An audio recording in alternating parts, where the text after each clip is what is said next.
Vamos hoje conhecer a vida da beata Rafaela Ibarra, que nasceu em 16 de janeiro de 1843, filha de um casal rico da Espanha, e que foi educada na fé cristã desde cedo, foi batizada na sua paróquia no dia 17 de janeiro, um dia depois do seu nascimento, e que narra a sua primeira comunhão, que foi feita com grande espírito de piedade, grande amor a Deus, onde ela derramou lágrimas meditando na paixão do Senhor.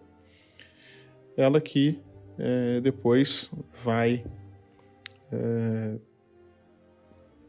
sofrer um pouco a influência, né, do meio em que vivia e acabar sendo vítima da vaidade. Né? Ela disse que gostava muito de ser vista, gostava de gastar dinheiro com joias, até porque o luxo não era algo incomum, né, para pessoas da classe social dela, mas ela, mesmo no meio desses defeitos, digamos assim, ela manteve sempre a piedade, a prática da oração do terço, a leitura espiritual, né, a prática dos sacramentos também. Ela vai se casar com José de Villalonga em 1861. Os dois tiveram 7 filhos. 2 filhos morreram ainda bebês e os outros sobreviveram. Mas tem um caso curioso, que um dos seus filhos, chamado Benjamin,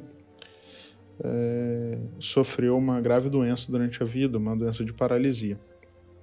E antes dele ficar doente, a beata Rafaela se encontrou com São João Bosco, e São João Bosco profetizou essa doença, dizendo para ela que aquele seu filho, o Benjamin, seria para ela uma cruz. E foi isso que aconteceu. Né? Ela cuidou, né, do seu filho, que ficou doente durante muito tempo. E uma outra história sobre doença também interessante é que ela, certa vez, também ficou doente, de uma doença grave, mas fez uma peregrinação a Lourdes e foi curada dessa doença, né? A sua mãe vai falecer em 1883, seu pai vai falecer em 1890 e seu marido vai falecer em 1898. Ainda antes do marido falecer, ela começou a fazer direção espiritual com um padre chamado Francisco de Sales Muruzábel, que era um jesuíta, e com a permissão do marido e o aconselhamento desse padre jesuíta, ela fez votos particulares de permanecer casta e obediente a Deus, ainda com o marido vivo. Depois que o marido faleceu, ela vai viver de fato como religiosa, como nós vamos ver. Ela, ainda com o marido vivo, promoveu instituições para cuidado e bem-estar social, digamos assim, né? Cuidado espiritual e social de meninas e de moças em Bilbao, na sua cidade, uma cidade que passou por um rápido processo de industrialização e, ao mesmo tempo, de muita pobreza. Então, ela buscou fazer algo para cuidar dessas meninas da classe trabalhadora, da operária. E não só ela cuidou dessas meninas, mas acabou também que uma irmã sua, chamada Maria do Rosário, que tinha 5 filhos, acabou falecendo, e ela também cuidou dos sobrinhos todos. Então ela criou não só os filhos, mas também os sobrinhos. E ela vai, por fim, fundar uma ordem religiosa para continuar essa missão de caridade que ela começou ali, ainda no tempo que seu marido era vivo. A casa-mãe da ordem que ela fundou vai ser inaugurada em 1897. O seu marido vai morrer logo depois, né, em 98, e depois, a partir da morte do marido, ela vai se dedicar completamente à sua ordem, né, às Irmãs dos Santos Anjos da Guarda. A beata Rafaela vai ser beatificada pelo Papa João Paulo II em 1984, e ela é um grande modelo, né?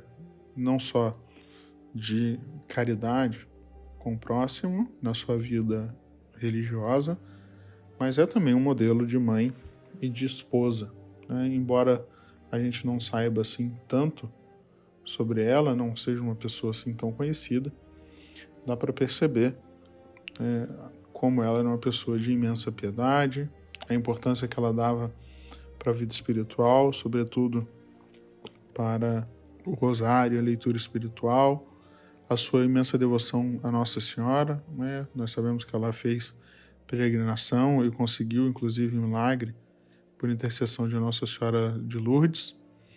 Então, vamos aprender com ela, né? O seu exemplo, que ela possa ser modelo, né, para todas aquelas que estiverem escutando esse áudio, né, que ela que conheceu a dor do sofrimento, com a perda de 2 filhos, com a doença grave de um dos seus filhos, possa ser também um incentivo e um conforto para as mães que sofrem, né, para as mães que precisam cuidar de filhos doentes, né, tudo isso em íntima união com Deus Nosso Senhor, que ela seja também um incentivo para todas aquelas que rezam a Nossa Senhora pedindo milagres, pedindo curas, né, para todas as mulheres também chamadas a ajudar outras pessoas, especialmente parentes em situação de necessidade, como ela fez,